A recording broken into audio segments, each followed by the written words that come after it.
Bismillahirrahmanirrahim. Assalamualaikum warahmatullahi wabarakatuh. Alhamdulillahi rabbil alamin. Wassalatu wassalamu ala rasulillah wa ala alihi wa sahbihi ajma'in, amma ba'd. Sahabat-sahabatku sekalian yang dimuliakan Allah, pada kesempatan kali ini saya ingin menceritakan tentang kisah tobatnya seorang ulama besar namanya Malik bin Dinar. Beliau hidup pada masa tabi'in, hidup sezaman dengan Hasan al-Basri, dan dalam riwayat beliau pernah bertemu dengan sahabat Anas bin Malik radhiyallahu anhu. Pada masa muda dari Malik bin Dinar ini, dia bergelimang dengan perbuatan dosa dan maksiat, minum-minuman keras, berjudi, merampok, dan perbuatan-perbuatan maksiat yang lain. Seiring dengan perjalanan waktu, Malik bin Dinar ini berkeinginan untuk menikah. Maka menikahlah beliau dengan seorang perempuan, dan Allah karuniai seorang putri yang ia beri nama Fatimah. Ketika dia sudah mendapatkan putri, kebiasaan maksiat dari Malik bin Dinar ini sedikit agak berkurang, tapi bukan berarti ditinggalkan sepenuhnya. Itu juga dipengaruhi pada suatu hari ketika putrinya berumur 2 tahun, Malik bin Dinar ini minum minuman keras. Tiba-tiba tangan putrinya ini spontan memukul tangan daripada Malik bin Dinar yang menyebabkan minumannya tumpah. Beliau kemudian berpikir, boleh jadi ini adalah caranya Allah untuk mengingatkan kepada saya supaya kembali bertobat kepada Allah. Sahabat bilang, kemudian pada usia ketiga dari putrinya, tiba-tiba Allah berkehendak lain. Putrinya yang bernama Fatimah itu meninggal dunia, yang menyebabkan Malik bin Dinar ini berada dalam kesedihan yang sangat mendalam. Pada saat itu dia kembali kepada perbuatan maksiat yang dikerjakan, minum minuman keras, berjudi, merampok, dan perbuatan-perbuatan maksiat yang lain. Suatu hari Malik bin Dinar minum minuman keras. Dia dalam kondisi minum minuman keras yang menyebabkan dia dalam kondisi mabuk. Pada saat dia tidak sadarkan diri dalam kondisi mabuk berat, pada saat itulah dia bermimpi terjadi huru-hara datangnya hari kiamat, sahabat kalian. Dan dia dimasukkan ke dalam neraka. Pada saat itu dia diburu oleh ular-ular yang sangat besar. Dia merasa tidak ada tempat untuk menyelamatkan diri. Dia berlari dan berlari. Maka pada saat itu dia bertemu dengan seorang tua yang wanginya sangat harum sekali. Dia berkata, tolong saya, tolong saya. Maka apa kata orang tua ini? Saya ini lemah, saya tidak punya kemampuan untuk menolong Anda. Tapi berlarilah engkau, semoga Allah menyelamatkanmu. Maka Malik bin Dinar kemudian berlari lagi, dan terus menerus dikejar oleh ular tersebut. Dia memanjat dinding-dinding neraka, hampir saja dia terjatuh. Tapi untung dia masih sempat terselamatkan. Dan dia ketemu lagi dengan orang tua tadi yang wanginya sangat harum. Dia berkata, tolong saya, tolong saya. Apa kata orang tua ini? Saya ini lemah, saya tidak punya kemampuan untuk menolong Anda. Tapi cobalah berlari ke balik gunung itu. Di balik gunung itu ada perbendaharaan kaum muslimin, semoga engkau terselamatkan di sana. Maka Malik bin Dinar kemudian berlari ke arah gunung. Tapi apa yang terjadi, sahabat sekalian?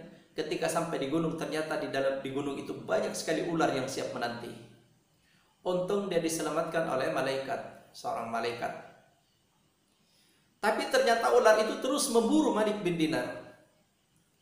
Yang pada akhirnya tiba-tiba dia mendengarkan suara anak kecil. Demi Allah, wahai ayah. Ternyata itu suara putrinya yang sudah meninggal dunia. Maka putrinya itu kemudian datang menolong Malik bin Dinar. Dia menarik tangan Malik bin Dinar, dan tangan yang satunya itu mengusir ular tersebut.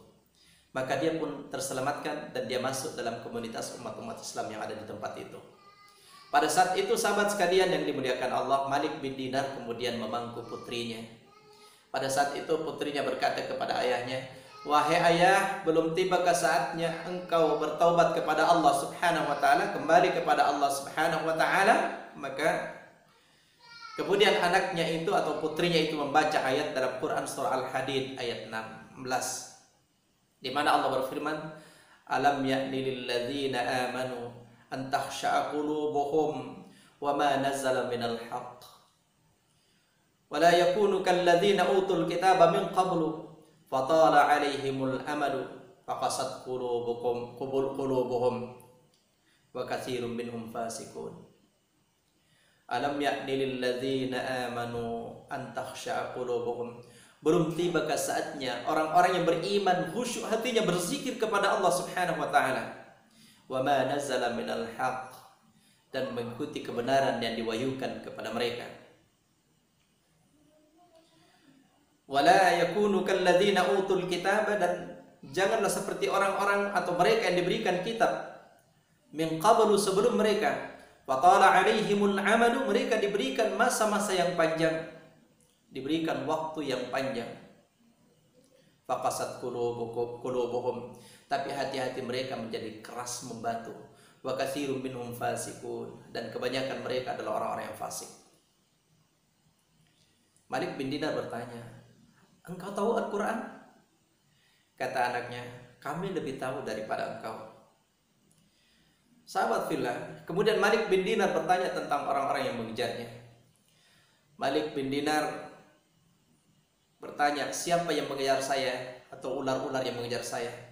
Maka anaknya berkata, ular yang mengejar itu adalah perbuatan maksiat yang engkau kerjakan di dunia.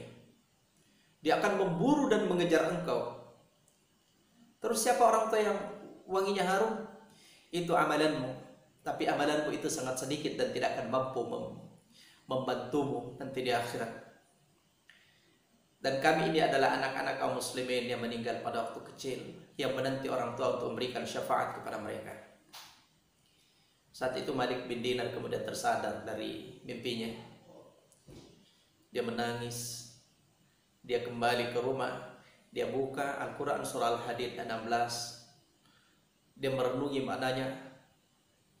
Dia bertobat kepada Allah Subhanahu wa taala, sahabat sekalian. Maka kelak Malik bin Dinar ini adalah seorang pembesar tabi'in, seorang ulama besar yang dikenal dengan Malik bin Dinar.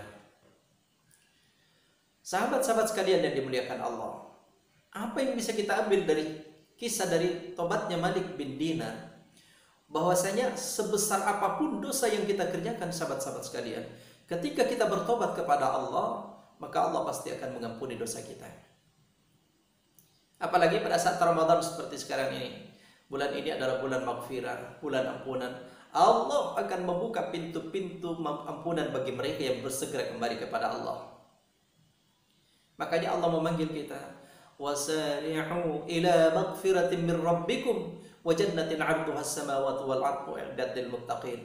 Segeralah kalian kemana disuruh oleh Allah? Ila maghfiratin min rabbikum, kepada ampunan dari Rabb kalian. Segeralah beristighfar atas dosa-dosa dan kesalahan kita. Wa jannatin 'arduha as-samawati wal ard, dan kepada surga yang luasnya seluas langit dan bumi. U'iddat lil muttaqin, yang diperuntukkan bagi mereka yang bertakwa kepada Allah. Sahabat fillah, karena itu urusan tobat gak bisa ditunda. Nanti besok, nanti lusa, nanti ada kesempatan. Persoalan tobat adalah persoalan waktu yang Allah berikan pada saat sekarang ini. Maka ini tidak bisa ditunda. Kenapa tidak bisa ditunda? Karena tidak ada jaminan kita akan masih hidup sebentar, besok, lusa. Maka sekaranglah tepat saatnya untuk kita sama-sama bertobat kepada Allah. Tidak ada di dunia ini yang tidak punya dosa.